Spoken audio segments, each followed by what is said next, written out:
Shavua Tov. We're going to jump right in. I hope everyone is doing well, keeping warm. It's getting cold slowly. I hope it starts raining. Rain is Geshem, is Geshmei Bracha. It's a connection to HaKadosh Baruch Hu, right? The more rain we have, the more connected we are to Hashem.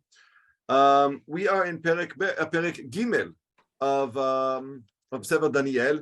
Although we ended on an interesting note in Perek Bet. So I'm just gonna roll back a little bit just to remind everyone what we discussed last week. Last week we kind of compared Yosef to Daniel to Yosef. He rose up. He made sure that he mamash stood strong with his religion. He didn't allow anybody to shatter his religion, and neither did his friends, who will meet Be'ezrat Hashem this week. And if you recall, it was just like Paro and his dreams. Nebuchadnezzar, Melech Bavel, had a dream, and he wasn't able to, and it was bothering. It was more of a nightmare. He couldn't sleep. He couldn't eat. He couldn't drink. He got headaches, and he just needed somebody to solve the dreams for him. So he called all the sorcerers, the wizards, the intelligent people who are supposed to be there for him, to assist him in everything that he needs. And he's a smart man. He wanted to make sure that they're actually going to solve the dreams properly. And he said to everyone, not only do you need to solve my dreams, but you have to tell me what the dream was. Ridiculous, right? But that's what he wanted. He wanted to make sure that the person who solves his dreams, it's a real solution. He's solving it for real. And therefore, if you can guess what the dream was, then obviously he's for real. But no one was able to do so. And they even said to him, and he was about to literally murder all of these Khartoumim, all of these ministers, everyone who was there, who was meant to assist him. That's who Nebuchadnezzar was. He was a murderer. He was literally someone who went around killing people who did not do what he wanted them to do. He was the one who sent the shlichim to destroy Beit HaMikdash. And make no mistake, the destruction of Beit HaMikdash wasn't only the destruction of the Bait, of Har HaBait, and of the actual stones and rocks. It was killing and murdering a lot of Jews. Literally, it was a terrible Holocaust. It really was terrible. Not comparing, chas v'chalila. Anyway, so no one was able to help him out. They all said, it's impossible. Human beings can't guess what's in your head. It just doesn't work that way. We can't guess what your dream was. As it is, dreams are difficult to understand and to repeat. So for us to go ahead and know what you dreamt, that's not in the realm of humans. It's only in the realm of gods, and the gods don't reside and they don't talk to us. So he threatened to kill everybody, and then that included Daniel as well. So Daniel had an idea. He asked Arioch, he said, give me a couple, try to buy me some time. He goes home, he talks to his friends and says, look, we need to pray to HaKadosh Baruch Hu, daven to Hashem, tefillah. Be'et tzara, mitpalelim LaKadosh Baruch Hu. So the second thing we see in the Perek Bet about Daniel is that he's a true good yid. You need something from HaKadosh Baruch Hu, you daven to Hashem. You daven to Hashem, and Hashem said, don't worry, I will help you out. He goes to the king, and he tells him exactly what the dream was. And this is what he said. If you recall, he said, you dreamt about a huge statue, a statue that is made up out of 4 different parts. It's not one solid statue like the menorah or that's in the Mishkan, one full piece of gold, but rather it's divided into 4 different types of metal, 4 different parts. And as we'll see, each part represents a different superpower. Right, so the head of the statue was made out of the finest gold. Right, we said they have tab, right, very fine gold. The chest and the arms were made out of silver. The waist and the hip were made out of bronze, and its legs out of iron, and its feet partly iron and partly clay.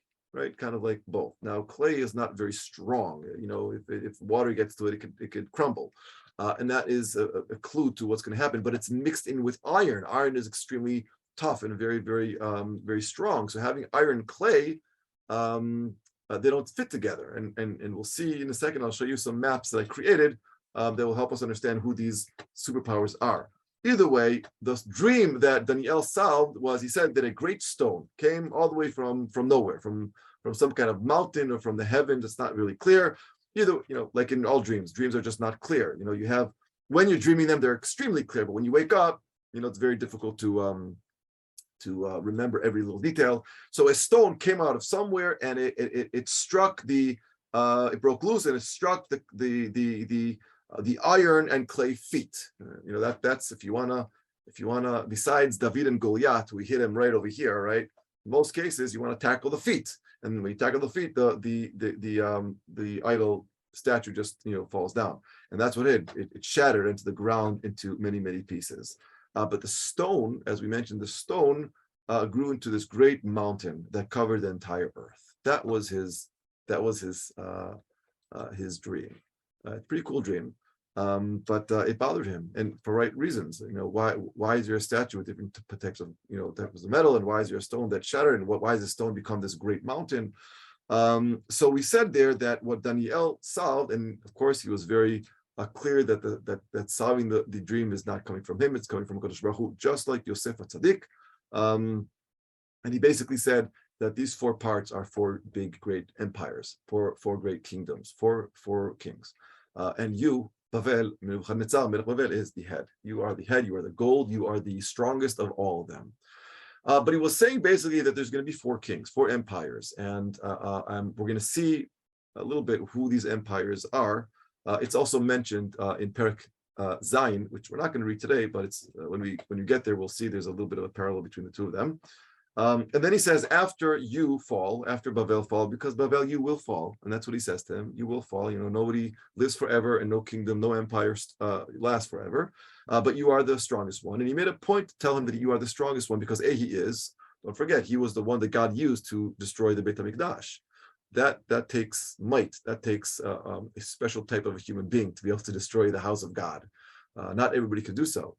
And just for everyone's information, that's one of the reasons why David HaMelech was, according to the Midrash, and some Parshanim, one of the reasons why God did not want David HaMelech to build the Beit HaMikdash, because had David built the Beit HaMikdash, it would have been so strong that Nebuchadnezzar Melech Bavel wouldn't have been able to destroy the Beit HaMikdash.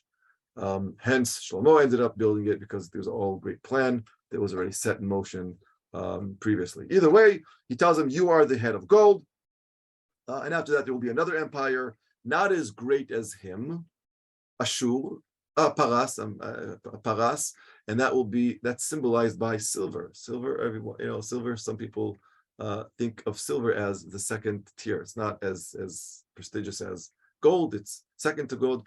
Although some people dafka like silver more than gold, and that's very, very common. Some people are allergic to gold. Some people are allergic to silver, right? So it really depends. It's really subjective what is nicer. And the truth is, we can ask the same question about Bavel and Paras. For us, to the Jewish people, Paras was much better for us because they allowed us to rebuild the Beit HaMikdash, the second Beit HaMikdash. So for us, they were great. For the rest of the world, they conquered and conquered and conquered, but they weren't as great as the Babylonians. They weren't as great warriors. Hence, they are silver in the eyes of Daniel, in the eyes of Nebuchadnezzar's dream, in the eyes, in the message that Hashem was conveying to Nebuchadnezzar. And after that, another empire who was symbolized by the bronze, who will rule the whole earth. And then there's a fourth empire, as strong as iron, very, very strong. And that iron shatters everything. It could destroy everything. So on the one hand, it might even be stronger than Bavel. Iron might be stronger than gold. But that iron is intertwined with its feet, also with clay. So it's partly iron and partly clay, which means that this empire will be divided. It'll have a weak spot, a weak area, a weak side, and a strong side, which might even be seen as two separate empires, or a great empire that might believe, or two empires that might believe in the same type of God, but maybe differently. And as I'm going to show you, in my opinion, I think it's Christianity and Islam. Even though there's machlokot, there's disputes and differences about whether or not Christianity is idol, is avodah zarah or not. Either way, that's what we saw last week. And what happened was that later on, the stone, becomes this that broke loose from either a cliff or from the Shamayim, that struck and destroyed these four empires. It will be an empire that will stay forever, will last forever, and that's symbolized obviously as Am Yisrael. But what I want to do is I want to show you a very, very, I don't usually do this, as you know, but it's just too beautiful not to do this. I want to show you a couple of parshanut, some parshanut about these four empires. It's not the first time. It's not the first time where these four empires are mentioned. In fact, last week, Parashat Lech Lecha, we even mentioned them. Not many people noticed that. So I'm going to share my screen. Let's see if I have it here. Ken. Okay. Yep. Everybody see? I hope everyone sees. You do. Mitsuyan. So let me just. Okay. Yeah. So if somebody go like this, you see it? Thank you, Anna. Mitsuyan. Yofi. So as you can see, this is not the parshanut that I want to show you. I just wanted to show you how there's a little bit of a difference between the parshanim, who these kingdoms are. So as you can see on the left-hand side, we have the head is gold, as we mentioned. The chest and arms are silver. The waist, here, let me just bring out a laser. Okay, the head is gold.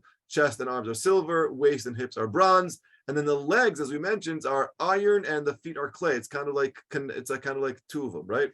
So according to Rav Saadia Gaon, who lived in Baghdad, 882, and the Abarbanel, fascinating figure, fascinating person, similar to Daniel. He climbed up the ladders of the, in the courts there, and the Malbim, who only lived about 200 years ago. From Russia, they basically tried to figure out, based on the Ktuvim by us and also in Perek Zayin, which we won't read today, and a lot of other parshanut, who these four empires are. So gold, everyone agrees, are Babylon. Here is Rashi. I brought in Rashi, of course. How can I not bring Rashi? And Ibn Ezra, also of Spain. Basically, I tried to figure, the very important commentators. Everyone agrees because it's explicit in the Ktuvim that the head of gold is Bavel. It's Nebuchadnezzar Melech Bavel. Who is the silver empire? So according to these three, it's Persia, Paras, and Madai. Right? Madai was a little bit later during the reign of Paras. We see that with Achashverosh, right? Paras and Madai. And Rashi says it's Paras and Madai, and so does Ibn Ezra. So they all agree that the second empire was Paras and Madai. Now, the third one, bronze, these three and Rashi agree that it's Yavan, Greece, that they left a mark on the world up until today. The Greek culture, we still Western culture very much has Greekness in it. The whole idea of materialism, of the gashmiyut, the idea of beauty, and just out of a cute vort, right? Say Yavan, which means Greece, Yavan. Reading it from left to right. Read it the opposite. What do you get? Yavan, reading it backwards. Noi. What does noi mean? Noi is beauty, right? Like noi sukkah, right? Yavan represents beauty, physical beauty, gashmiut beauty, and they left their mark. So it's a third empire that left it marked. By the way, I'm not going to do this now. That's a whole separate shiur. Maybe at the end of Daniel, because we're going to come back to these four empires. We can find in modern day age all these four empires. The Babylonians were ruthless. The Babylonians, like Nebuchadnezzar, was willing to kill when you don't accept their opinion. There are people today that if you don't accept their opinion, they might not kill you physically. Well, some will kill you physically. We know about those. We know about terrorists. But we also know that when you disagree with a certain type of group of people, then you're ashamed, right? So and Persia and Madai, people who believe in building and creating, that also exists. So we can find these four empires, in modern day. Anyway, the only one that changed a little bit about the empire of the Bronze Empire is Ibn Ebel said it's Greece and Rome. He put them together. Yavan and Roma are clamped together because in a way, and Ibn Ezra writes it beautifully, Yavan and Roma and the early Romans, when they conquered the Greek Empire, they really came out of the Greek Empire. The Romans were the continuation, in a way, of Greece. So therefore, Ibn Ezra put them together. The most interesting empire is the fourth empire, the one that will rise or has already rose, as you can see in front of us, before the rock becomes into a mountain. That's Am Yisrael, which is a Geulah Shlema. So according to these three, Rav Saadia Gaon, the Abarbanen, the Malbim, iron and clay is the Romans and Yishmael, the Islam and Christianity. So I don't know. I couldn't really figure out which one is iron, which one is clay. But either way, those two, because you can see over here, Rashi says it's basically just Rome. Edom is Rome, and Ibn Ezra says it's Ishmael. But I think if we put them all together, and I keep Rome up over here, it makes sense to me that we have these two still reigning empires that exist today that are extremely strong, which is Christianity and Islam. And they're very, very similar. They're very similar in the sense that they both came out of Judaism. And they're reigning empires in different parts of the world, but they're very, very huge. And they both Islam and Christianity, they rule the world in many, many ways. Which one is iron and which one is clay? I think they switch every so often. I think in the beginning, the Christians were the iron. They were the strong ones. They were the ones who were killing people, stepping on people when people didn't believe in Christianity, but it changed once Islam became great and powerful, and they're the ones who now are iron, and the Christians are clay. So it really is a game between the two of them. But I purposely don't want to continue to elaborate because we need more information that we'll see later on when we get to Perek Zayin. But I just wanted you to see a chart of how the different parshanim really look at these four empires. And it's amazing that we're talking about Daniel, who his reign, his time basically is right before, during, a little after Churban Beit HaMikdash HaRishon.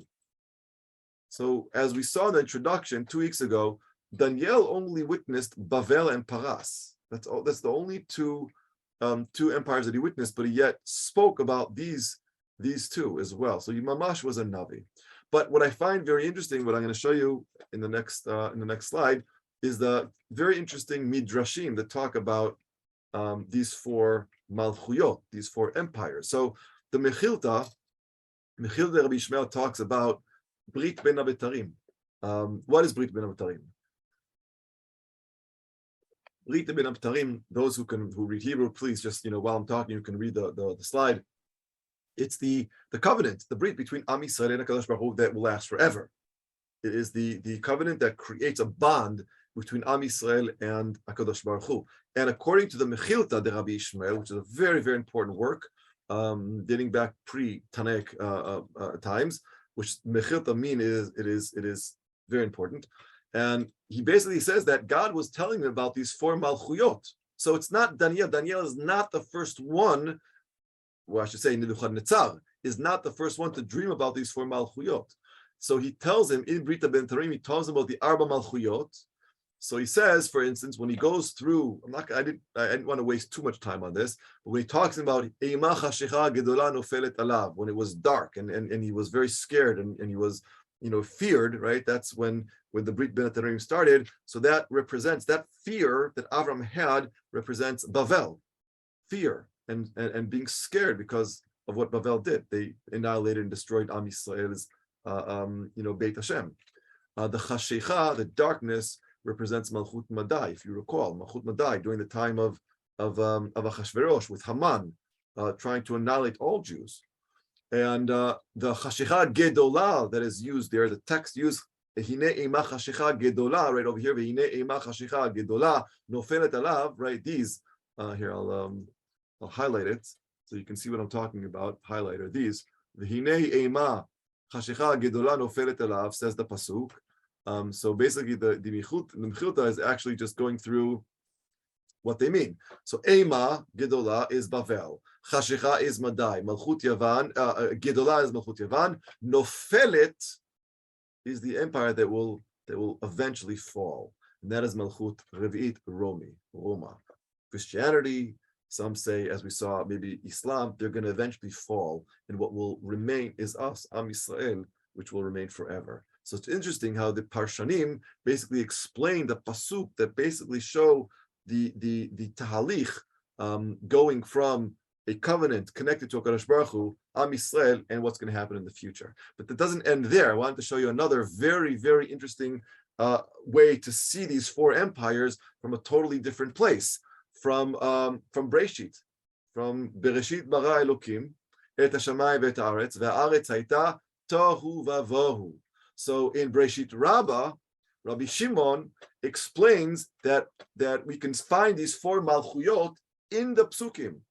So what is v'haaretz hayta tohu? Tohu is total of everything, right? That's Babel. What they did to us, they turned our entire life upside down by ripping us out and taking us out of Babel. Up until today, we suffer from Galut Babel. Am Yisrael are dispersed all over the place. That is Tohu. So the Parshanim say Tohu, that is Malchut Babel.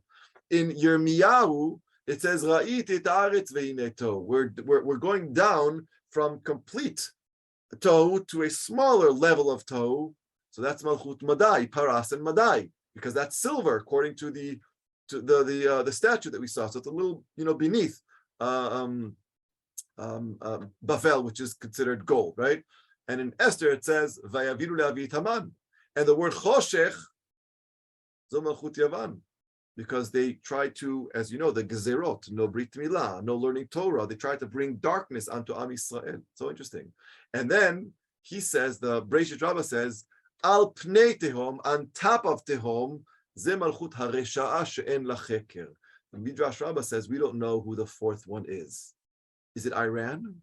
That's what I thought. I thought maybe en la Cheker, because we don't know what's going on with Iran. Does Iran want to annihilate Am Yisrael? Will they ever achieve to get a bomb?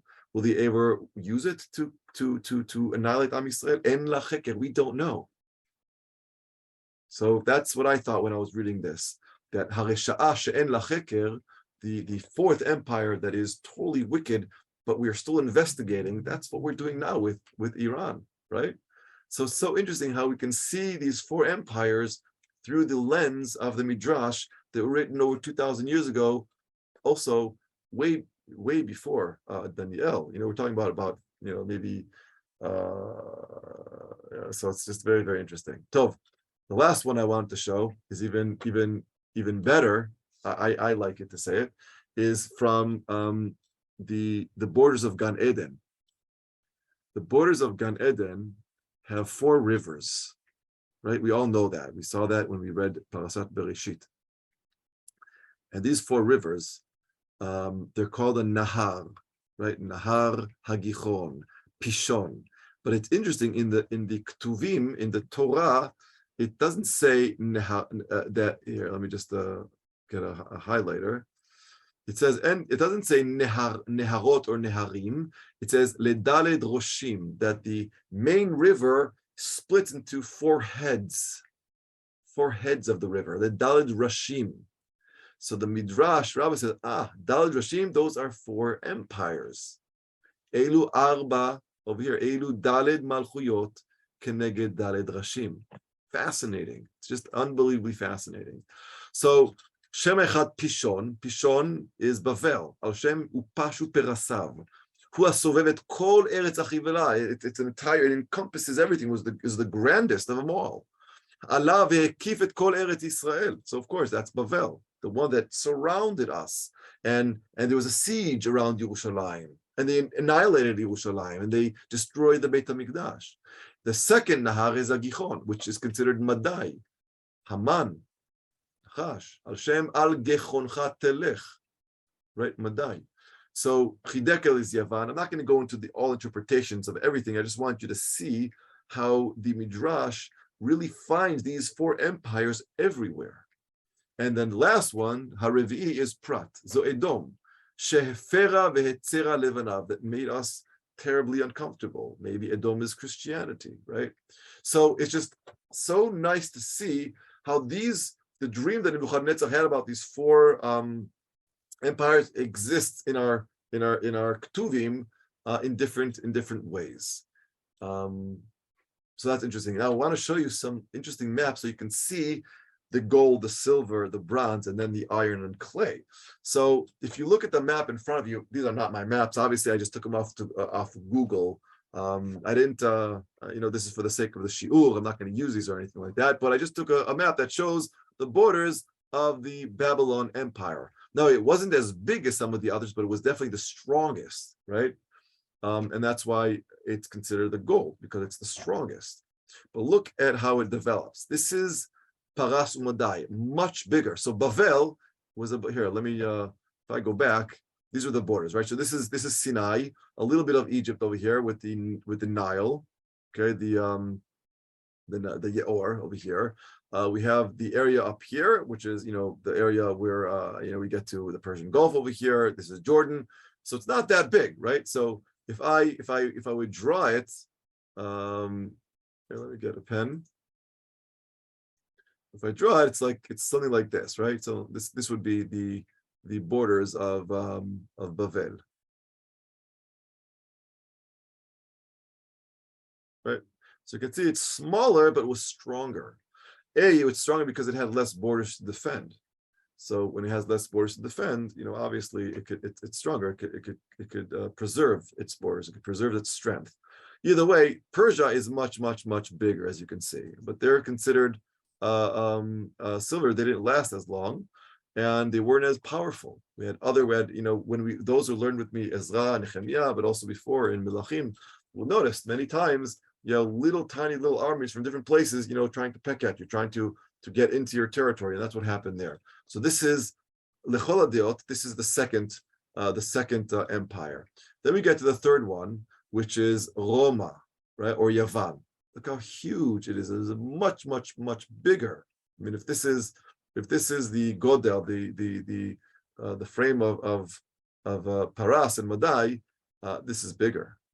Yavan, again, it might have had more territory, but it wasn't as strong.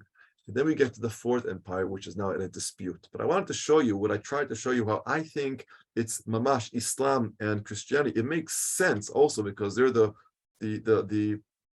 most they spent so this is the Roman Empire, which turns into Christianity, Neo Christianity, right, led by the apostles, etc. So they took over this area. They took over Israel, but all of Europe.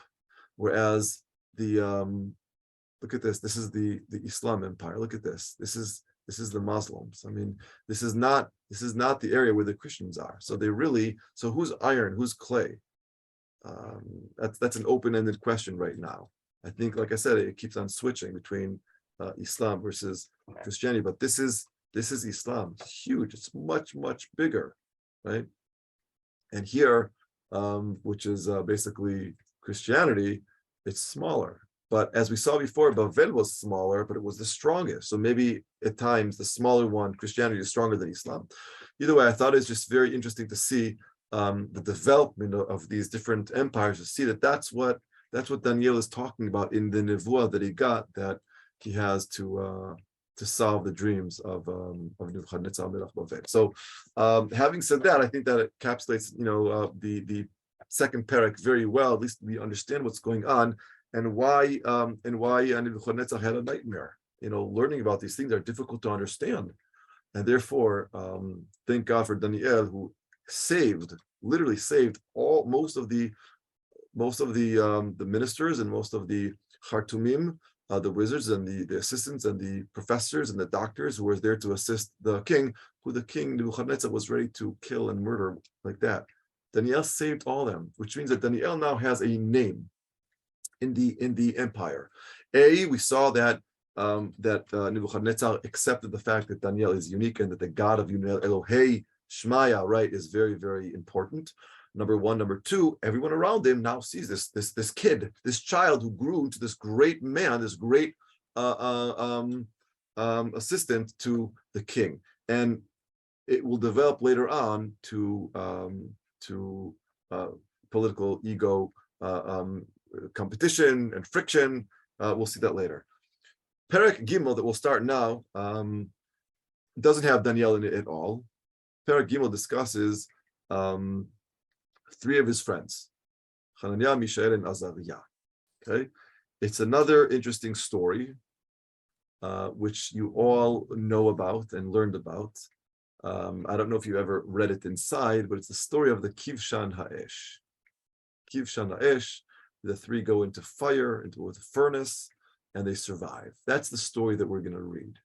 But the story is beautiful, and there's a lot of little things that we're going to hopefully pick on that will help us understand a little bit more about what's going on. So let's go into Perek Gimel. As I did last week, I'll read in Aramaic and explain as we go. I hope you all have Pnachim in front of you. It's beautiful to read in the Makor, in the original. Nebuchadnezzar Malka Avad Tzlem Didehav Rumei Amin Shitin Petaye Amin Shit Akime Bevikat Dura Bimedinat Bavel. So the Melech Nebuchadnezzar, he had a gold statue made, right? Very, very Amin Shitin, very, very tall. Amin Shitin is 90 feet high. Amin Shit 9 feet wide. Amin Shitin is 90. Amin Shit is 9, so it's 9 feet high, 9 feet wide, and he had it set up in a place called Dura, which was a very, very plateau. It's like a very big plateau, so many people could come to it and bow down to it and see it. So it's a big plain, very big plateau, in a place called Dura in the province of Bavel. Okay, Nebuchadnezzar Malka, and the king, Shelach lemichnash leachdar Sgania ufachvata, like a pachva, head of state, ad Ragzaria, Gdavraya, Detavria, Diftaye, Vechol Shiltonei Medinata. So the king gave orders to all the officials to come together, all the princes, the governors, the lieutenants, the commissioners, the treasurers, the judges, the magistrates, right? All Shiltonei Medinata, of the government, of the place, of the area, of the different provinces. And why? Lemeita, to attend Chanukat Tzalma. Chanukat Bait, but it's not a Chanukat Bait, it's a Chanukat Tzalma, the Chanukah, the inauguration or dedication of the statue, Tzalma, Dihakem, which Nebuchadnezzar, the king, had set up, Malka, that he put up. He put up this great big statue, and he wants all the princes in the entire province, and the magistrate, and the officials, everybody to come as he dedicates this beautiful statue. Why is he doing this now? So I could think of many, many reasons. Number one, because he was just told by Daniel that he is the strongest empire. And he wants to thank his God for it. He wants to thank his God for being the strongest empire. And that's why he's bringing his God, his personal God, to have everyone in the entire province to bow down to it while he's there. So in essence, they're actually bowing down to him as well. So he wants everybody. He doesn't want just the officials in the province of Bavel. He wants everybody to come in, and that's why he did it in a place called Dura, this gigantic area. Everyone is going to come, bow down to it, bow down to him, and he will be seen as the king of the world under the gods. Okay, that's what he's doing. Pasuk Gimel. Beidain mitkansin ach shdera apnaya, when the officials started to gather around, Signaya upachvat dasganim, right? Pachvata, the governors, ad Ragzaria, Gdavraya, like a treasure. Gdavraya is the treasurer. The Tavraya, the Tafte, vechol shiltonei medina. When they all came to the Chanukat Tzalma, the Hakim that the king has now put together, Nebuchadnezzar Malka, that he put up. What happened was the Kayamin, they all came, they stood in front of the statue. The Kayamin lekabel tzalma, they came in front of the statue.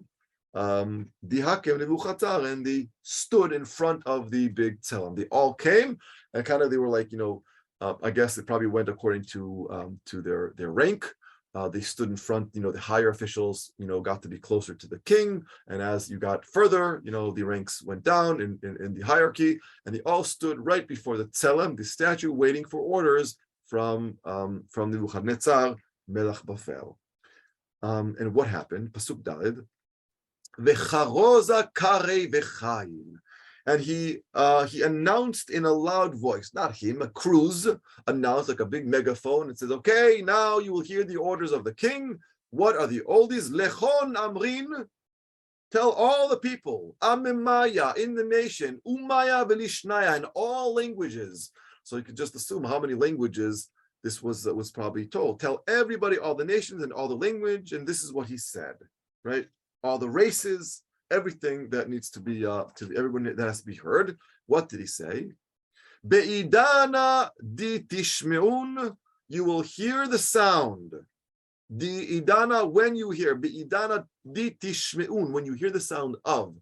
This is gorgeous. Of kalkarna, a keren, a horn, okay, or trumpets, followed by mashrokita. Mashrokita, like comes from the lishrok, the whistle, but it probably means like an oboe, some type of very nice instrument. Sibicha, ayers. Psanterin. Psanterin sounds like a piano, right? I wish it was a piano, but they didn't have pianos then. Pianos were invented much, much, much later. But psanterin probably mean like a harp, some type of harp, like a kinor. I mean, if you think about it, if you take away all the wood and the keys of a piano, you're left with a harp, right? That's what it looks like. So I assume it's harps. That's what most of the translation use as well.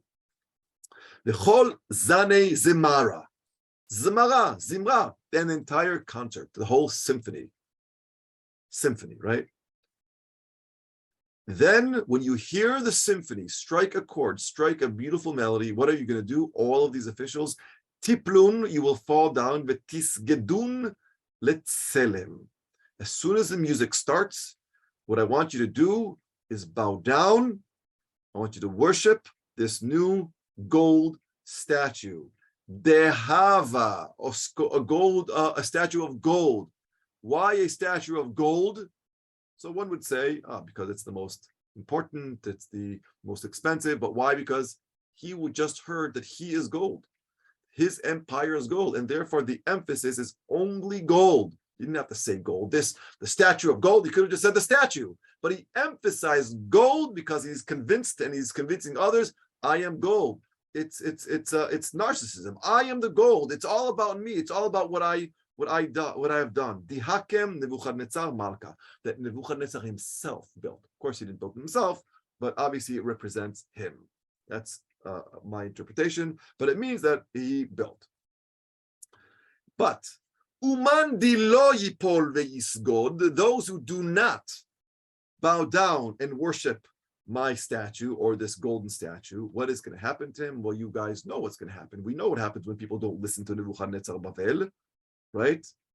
Will immediately ba she'ata, from sha'a, like od sha'a, but here it's like sha'ata, immediately now, yitremei legoatun nura yakideta, will be thrown into a blazing furnace. Nura, like a nura. What is a nura? A nura is like we screw in like a bulb, a light bulb. Yeah, nura bulb.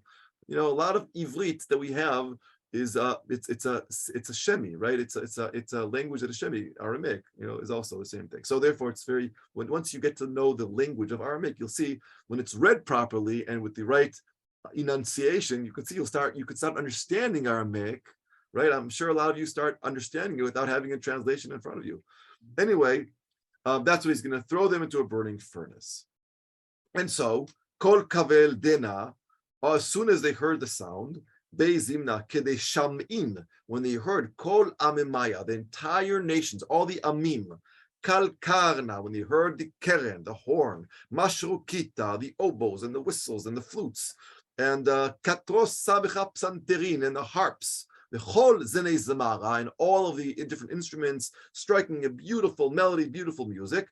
all at once, Naflin, Kol Amemaya, Umaya, all of the different nations, they bowed down, they fell to the ground, but not just all the umot, Vilishnaya, all the umot with different languages, Sagdin, Letzelem, Dahava, again, an emphasis on the statue of gold, Dihakeim, Nebuchadnezzar, Malka, that Nebuchadnezzar Bavel had set up.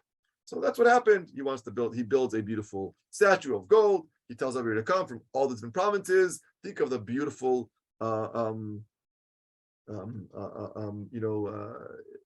parade and everything that was going on there. They're going to be bowing down to this great pesel.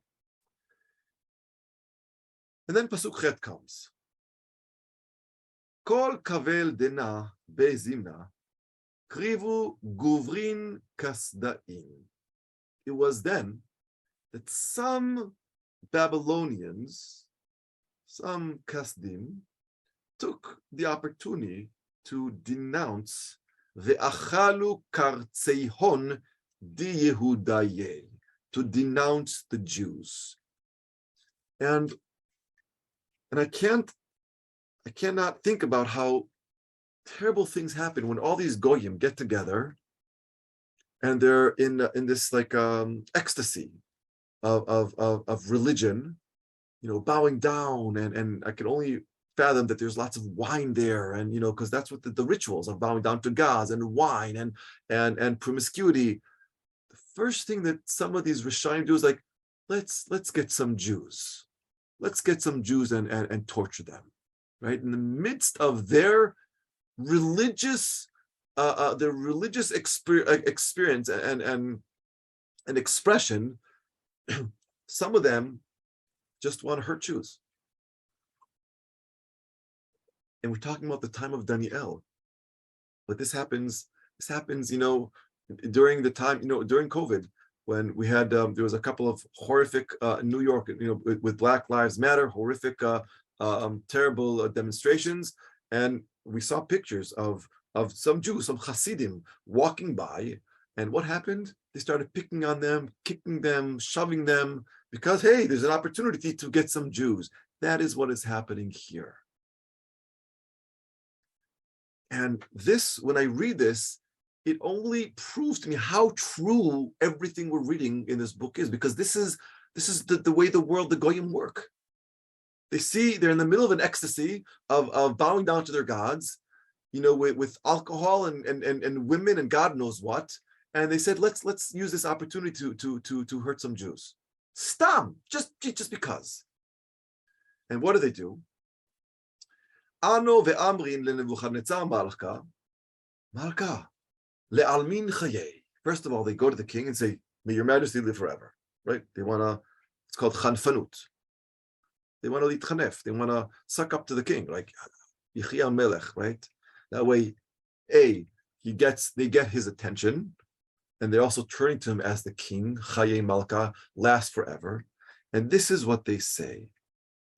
Ant Malka, you king, Samta Te'em, you issued an order, Bikol Anash, all the human beings in your empire, basically in the world, Yishma Kalkana, that hear the sound of music, and the Mashrokita, Sabcha Psanterin, the Symphonia, and the symphony, finally a beautiful symphonia, the symphony of all the different kelim, the instruments.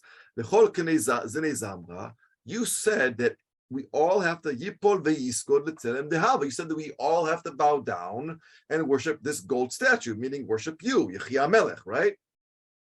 But you also said, Uman de lo yipol ve'yiskod, those who do not, yitreme lego atun nura yakita. You said those who don't, who worship, who do not bow down, will be thrown into the burning and blazing furnace.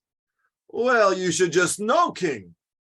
Itai guvrin Yehudain, there are some Jews right here that you put in charge, Dimanita, you put in charge, Yaton, alavidat Medinat Bavel. Do you remember last parak when Daniel rose to the top and Daniel brought his three friends into politics and gave him Misrad HaOtzar, Misrad HaPanim, Misrad HaBitachon, Bitachon Panim, Misrad, that's kind of like a combina, as we say, right? He got his friends into the government. Well, you should know, king, those people that you put in your government, their names is Shadrach, Meshach, ve'Abednego. Those are the Aramaic names that they were given to Daniel, Mishael, Azariah, and Hananiah. But Daniel is not here. We'll talk about that a little later. What happened with these people? These people, Ilech, lo samu alach malka. Lo samu alach malka. They are disobeying you. They're disobeying your orders. Te'em le'elokach, to your gods, lo falchin. Uletzelem dahava, and to the golden statue, the one that represents your power, the hakemt, that you yourself erect, that you put up, la sagdin. They are not worshiping, they are not bowing down, they are standing tall. Remember, there's another story that will happen about 100 years, no, a little less, maybe 80 years from this point, going forward. This can happen very similar, not with a statue, but with another human being, Haman, when Mordechai doesn't bow down to Haman from Paras. That idea of bowing down to is because Paras, I assume they knew about the dream too. They knew that there's silver. And therefore, Haman wanted to be the Nebuchadnezzar of silver. That's why it was so important that Haman, the Jew, bowed down to him, because they didn't bow down to the gold. So Haman was trying to be better and more powerful than Nebuchadnezzar Melech Bavel. So if we compare the two, we see something fascinating, because here they did not, and as we're going to see if we have time, I don't know if we're going to have time, we're going to see that these three friends of Daniel, Hananiah, Mishael, Azariah, they don't bow down, just like Haman, just like Mordechai Yehudi. Mordechai Yehudi, these are the Yehudim that don't want to bow down. So when we get to Malchut Paras, which is silver, and Haman wants to rise to the top, he gets everybody to bow down to him, besides that Yehudi, Mordechai, that doesn't want to. And if Haman could get Mordechai to bow down to him, then where do you think Haman sees himself? As on top of the gold. He sees himself succeeding where Nebuchadnezzar failed. Because we're going to see later in the Perek that they never end up bowing down to the statue of gold. So Haman wants Mordechai to bow. That's what's really bothering him. What's bothering him is not the little tiny thing that he's not bowing down to me. Right? You probably can get over that. Or maybe not. Maybe he is narcissistic. Maybe he does need everything to bow down to him. But also it could be because he's trying to surpass where Nebuchadnezzar failed. Pasuk Yud Gimel, at that point that Nebuchadnezzar hears this complaint by these people, Beidain, Nebuchadnezzar, when he hears about this, Birgaz, what does Birgaz mean? Mitragez, fury. He's angry. He flew into a rage. Amar lehataya, he orders leShadrach, Meshach, ve'Abednego, from Hananiah, Mishael, and Azariah, be'adin guvrin, he says, bring them before me. Ilech hetayu kadam malka, bring them all before me, the king. So they bring these three to the king. And then Nebuchadnezzar ve'amar. And then Nebuchadnezzar says, and he says, ve'amar lehon, he tells them, Hatzda. Hatzda Shadrach, Meshach, ve'Abednego.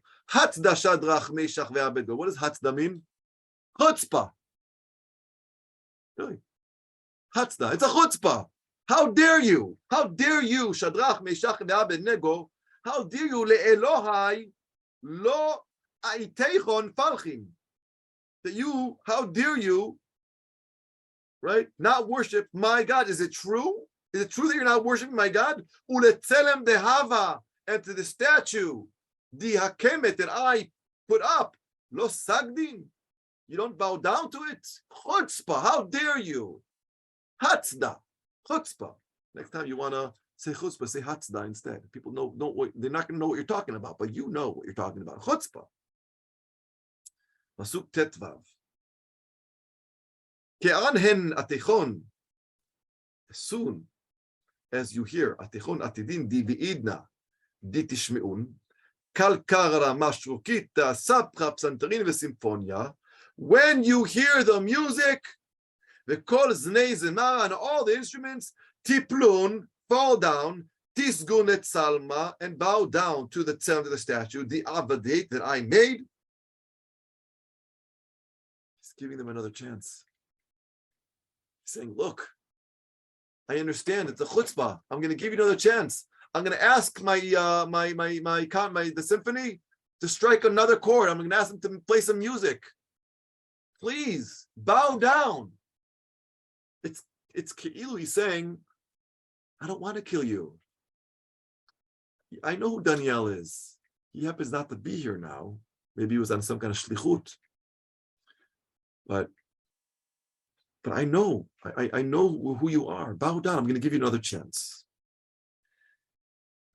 Because everyone knows that he already said that those who don't bow down, he's going to throw them into the furnace. And if you recall, in Megillat Esther, the second the king signs and puts his signature, en leachzir, you cannot bring it back. So he knows that I'm just guessing he knows that they're not going to bow down because he knows. I mean, Daniel and the other Jews, he probably had conversations about this. And if you recall, when Daniel solved the dream, he told them that the last fifth empire is going to be the Jewish empire, the great empire. So he's giving them another chance. Says, when the music starts, please. Vehen lo tiskedun bat sha'ata.